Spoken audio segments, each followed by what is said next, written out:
Welcome back to episode 5 of Tech Headlines Today, where we give you the top tech headlines in an easy listening podcast. If you haven't already, go ahead and subscribe or follow, and we'll keep you informed on the world of tech. And just a note for our Google Podcast listeners, seems Google has a slower update cycle for podcasts, so you guys are getting episodes a day or two behind everyone else. So you may want to look at other platforms. Just a heads up. Enough about that, let's get into it. Windows 11 next update will finally fix slow storage devices. A Windows 11 security update, KB 500-8353 for February, is expected to fix a long-running performance issue affecting hard disk drives and solid-state drives. Windows 11 users have been experiencing performance issues with their drives, and the December security update fixed some of the issues. When the time comes, go to Settings and check for available updates, and install any that are available. The KBB is an optional update for Windows 11, so if your PC is running at a fast enough speed, it may not be worth installing. Self-driving tech firm Cruise raises $1.3 billion from SoftBank as it readies robotaxis. SoftBank Group Corp agreed to invest $1.35 billion in self-driving tech firm Cruise, which is now working on launching driverless rides in San Francisco. Most people experience childlike delight during the first ride, but then the ride quickly becomes boring, as it should, said Dan Ammon, the previous chief executive of Cruise, adding that one of them even fell asleep. SoftBank's investment will help Cruise quickly scale this technology across San Francisco and into more communities, and GM plans on opening up the waiting list to the general public. After the funding round that included Microsoft and Walmart early last year, Cruise said its valuation was above $30 billion. Can carbon credits for improving forests help save them and us from climate change? Carbon offsetting schemes have created a lot of wonky incentives for forestry projects, which in turn has led to a lot of startup opportunities. Carbon offsetting projects can be used to artificially inflate carbon credits, and without robust oversight, can be used as a sink for climate disaster. Similarly, green washing pressures have led to the awful sight of trees just being chopped up for biomass and burned, under the dubious claim of, quote, green energy. Startups are proposing schemes to verify the credibility of projects and monitoring performance of projects in order to address the accountability and the credibility gap around carbon offsetting. YC-backed startup Peanut Earth is making carbon offsetting projects smarter by offering incentives for forest owners to make sustainable improvements to their existing woodlands. Carbon credits are attached to the improvement of forestry by planting climate-resilient tree species and increasing biodiversity in order to store additional carbon. Peanut Earth's founders want to sell landowners on the financial value of good woodland management, making it more productive and resilient to climate change. Axiom 1. Everything you need to know about the first private mission to the ISS. The first ever private mission to the ISS is taking place soon, and a collection of researchers will conduct key studies and experiments in the special circumstances space provides. Axiom Space hopes to make space travel more commercially viable by launching the Axiom 1 mission to the International Space Station. While on the ISS, the crew will conduct human-tended research across 25 different experiments. Man builds 27 million milliamp-hour power bank that is kind of portable. A man in China has created a giant power bank with 60 electrical outlets for charging phones, electric bikes, and it can even power household appliances. YouTuber Handy Gang built a power bank larger than anything his friends own, using a battery from an electric car and metal and wood to make the case. Deng's device is equivalent to 900 conventional power banks. Gang built the power bank for camping trips so he can power up a TV and a washer and dryer. Israeli company Rapyd requires Hong Kong-based Neat. Rapyd is an Israeli fintech company that helps businesses create great local commerce experiences anywhere by allowing them to seamlessly embed localized fintech and payment capabilities into their applications. Rapyd has raised $300 million in funding and hosts global payouts in 200 countries. They are best suited to support entrepreneurs and small and medium businesses. Neat makes the world of trade accessible to entrepreneurs, small and medium enterprises, and ambitious young companies.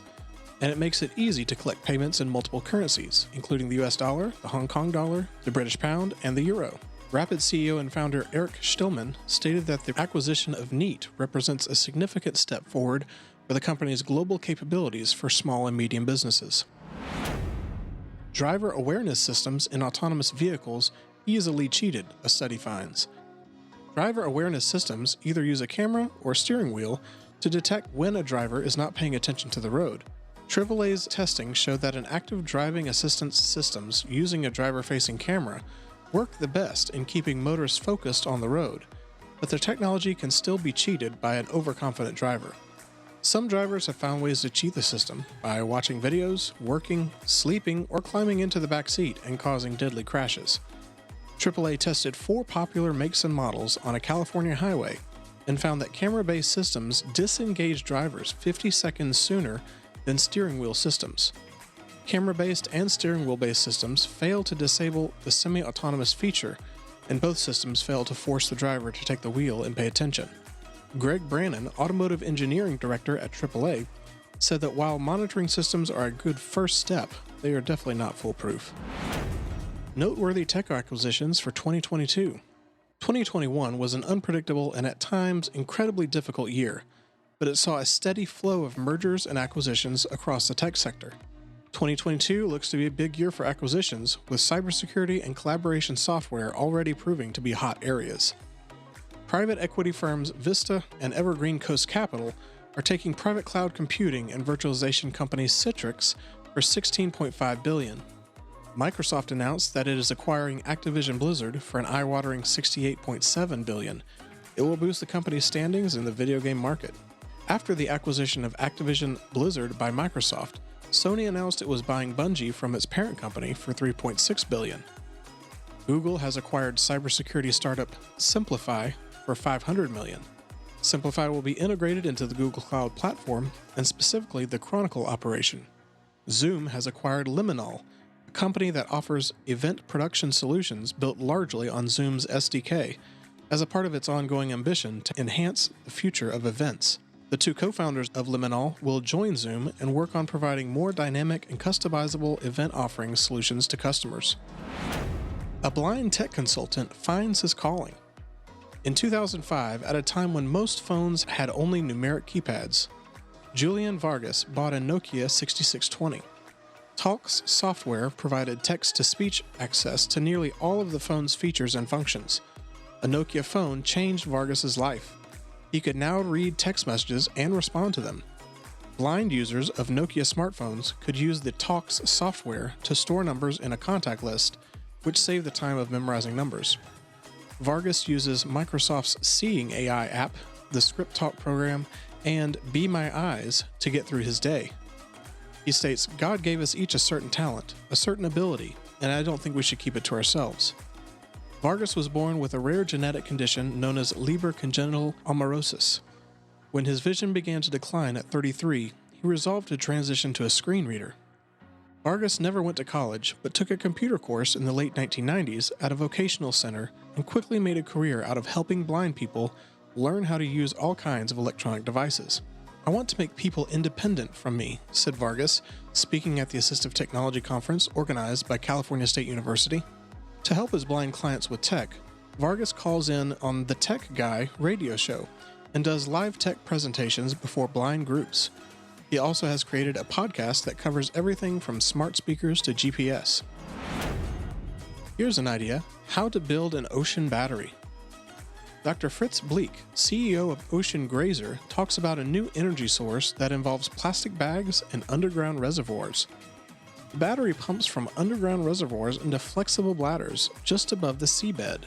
When there's a demand for power, the water, pressurized by the sea, is routed through hydro turbines in a tube to generate electricity. The article contains a video that goes into further detail on the workings of the battery. Check it out in our show links. California passes Flash Act. The California State Senate passed Senate Bill 53 on Monday to ban the practice of cyber flashing. SB 53 would give victims of cyber flashing a private right of action to recover statutory damages, economic damages, punitive damages, and other relief. Senator Leyva said the Senate support for SB 53 was important for the survivors of cyber flashing. According to the Pew Research Center, cyber flashing of uncalled-for X-rated content occurs through social media platforms, dating platforms, text messages, email, and through the, quote, airdropping of content in public spaces. An overwhelming majority of our time is spent online, and there's simply not enough laws and deterrents in place to protect us, and women and children in particular, said Bumble CEO Whitney Wolfe Herd. It falls on us, in this technology and social media space, to work hand in hand with local government and legislators to isolate the problems and develop solutions, just like the Flash Act being introduced by Senator Leva. Firewalla launches its purple gigabit home firewall. Firewalla, a company that makes hardware security tools, recently started shipping a new device called the Firewalla Purple. Firewalla is offering the new device, the Purple, at a price range of $129 to $199 for home and small business users. It's a firewall that also serves as a VPN server and client that allows you to do a lot more than just monitor and control your internet usage. The Firewalla Purple has 2 built-in Wi-Fi connections, so it can function as a travel router and a tethering device when your regular internet connection is down. Depending on your network configuration, the USB-C powered device can be either in line with your modem or connected to your router. It's noted that the majority of Firewalla users are prosumers, and most take these devices into small business settings as well. A lot of customers want simple interface, but not something stupid. The company wants to offer a tool that allows their customers to easily create rules and tune the network to their needs.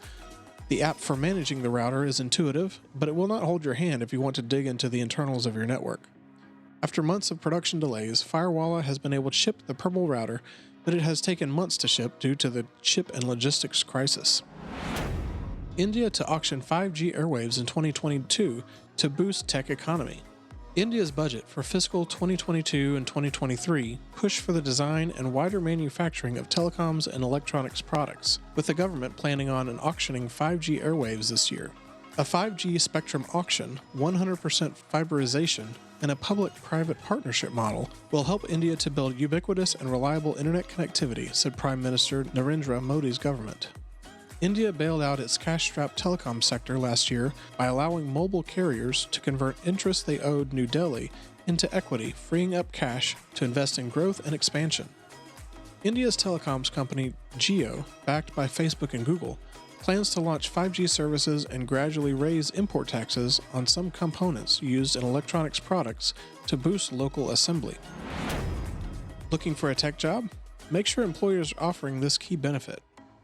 Employers are providing more services to employees in response to the pandemic. Employers are also more concerned with the overall well-being of their employees. The main drivers behind the key benefit of financial wellness programs are increasing productivity, decreasing financial stress, and increasing employee satisfaction. Respondents were 4 times as likely to have used payday loans during the past year, and twice as likely to have worried about work. Employers can offer employee benefits that include help with budgeting, credit counseling, and in-house credit programs. They can also offer caregiving assistance and help paying back student loans and housing costs. Turn on motion smoothing for the Super Bowl, then turn it off.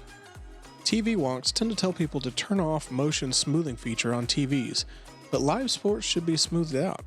Motion smoothing is a video processing feature that adds frames to make the video look less jerky. It works, but makes the video look unnatural and forced. Motion smoothing makes the content look smoother, and it looks jarring if the content was recorded and edited at 24 and 30 frames per second. Motion smoothing is useful when you're watching live sports, where you don't get the mastered artistic vision of a movie or TV show. Live sports can stutter and jerk on a TV. Video smoothing fixes this problem. James Webb Space Telescope reaches its new home. Monday, January 24, 2022, at 2 p.m. Eastern Time, the James Webb Space Telescope fired its onboard thrusters for nearly 5 minutes to complete the final post-launch course correction to Webb's trajectory. This mid-course correction burn inserted Webb toward its final orbit around the second Sun-Earth Lagrange point, or L2, nearly 1 million miles away from the Earth. The final mid-course burn added only about 3.6 miles per hour, a mere walking pace, to Webber's speed, which was all that it needed to send it into its preferred halo orbit around the L2 point. "Webb, welcome home," said NASA Administrator Bill Nelson. "Congratulations to the team for all their hard work ensuring Webb's safe arrival at L2 today. We're one step closer to uncovering the mysteries of the universe, and I can't wait to see Webb's first new views of the universe this summer." Webb's orbit will allow it a wide view of the cosmos at any given moment, as well as the opportunity for its telescope optics and scientific instruments to get cold enough to function and perform optimal science. Why Apple's improved 2FA protection matters to businesses. Apple has introduced two-factor authentication, making it a little harder for phishing attacks to successfully steal valuable login credentials. Phishing is a huge problem with more than $54 billion in losses, and 36% of data breaches in 2021 involving phishing. Phishing attacks are more than just unconvincing spam emails. Many are highly targeted, socially engineered attacks aimed at individuals or people of a certain firm. Apple provides a 2FA system for its users to provide additional security when accessing their services on unfamiliar devices. It has improved its 2FA system recently with autofill and built-in code correction tool. Apple's autofill system now includes the URL of the website the 2FA code is intended for. A recent report from Jamf said that 29% of organizations had at least one user fall victim to phishing attacks in 2021. The first clues that something is wrong are device crashes, missing text, or apps that don't work. Education is critical. Don't click links in emails to access secure sites. Enter addresses into the browser manually, and don't override the 2FA code. And that concludes this episode of Tech Headlines Today. Thanks for joining us, and don't forget to subscribe or follow. Check out the show links to get more info on any of the topics we covered. Thanks for listening, and we'll see you tomorrow.